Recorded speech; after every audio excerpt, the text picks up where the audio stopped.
80 शब्द प्रति minute. Dictation start होगी 3 सेकंड बाद।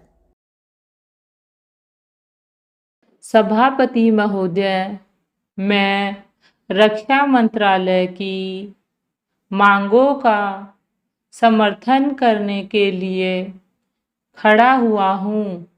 वर्तमान घटनाओं से पता चलता है कि संसार का हर देश अपनी सुरक्षा के बारे में चिंतित है और उसके लिए हर प्रयत्न कर रहा है।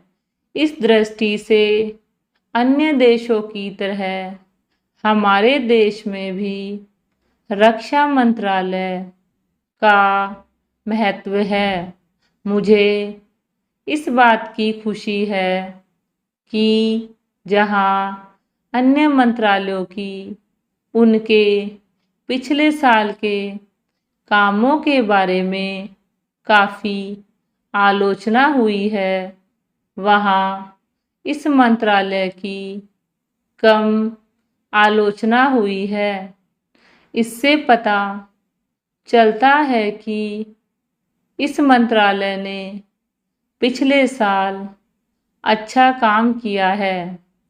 मोटे तौर पर किसी भी देश की सुरक्षा नीति का लक्ष्य यह होता है कि दूसरे देशों, खास तौर से पड़ोसी देशों के साथ मित्रता के संबंध स्थापित हों और हम एक दूसरे के मामलों में हस्तक्षेप ना करें।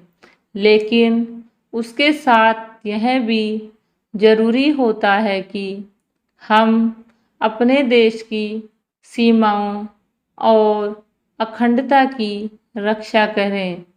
इसलिए हमारे देश का यह कर्तव्य हो जाता है कि हम अपने पड़ोसियों के कार्यों पर पूरी नज़र रखें, क्योंकि आज तक हमारे देश पर जो संकट आए वे हमारे पड़ोसियों से आए हैं। 1965 में पाकिस्तान के साथ जो लड़ाई हुई और उसके बाद ताशकंद में जो समझौता हुआ वह सिर्फ कागज़ पर ही रहा। पाकिस्तान ने उस पर कोई अमल नहीं किया। इस दृष्टि से बहुत ज़रूरी है कि हम अपने देश की सुरक्षा की हर तरह से व्यवस्था करें। हमारा उद्देश्य दूसरों पर आक्रमण करना नहीं है, लेकिन यदि हम पर कोई आक्रमण करे तो हम में इतनी शक्ति अवश्य होनी चाहिए कि हम उसका डटकर सामना कर सकें। आप जानते हैं कि पिछले दिनों पाकिस्तान को अमेरिका और चीन से काफ़ी मदद मिली है। रक्षा मंत्रालय की रिपोर्ट में भी कहा गया है कि पिछले साल अमेरिका ने पाकिस्तान को 1500 करोड़ रुपए की फौजी सहायता दी है। आज जहां हम फौजी सामान के लिए अपने कारखानों की मदद से अपनी शक्ति बढ़ाने का प्रयत्न कर रहे हैं, वहाँ पाकिस्तान संसार के देशों से फौजी सामान खरीद रहा है।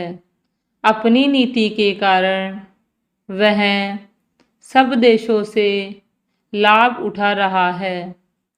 मेरा सुझाव है कि हमको भी अपनी शक्ति बढ़ाने के लिए संसार के अन्य देशों से अधिक फौजी सामान खरीदना चाहिए।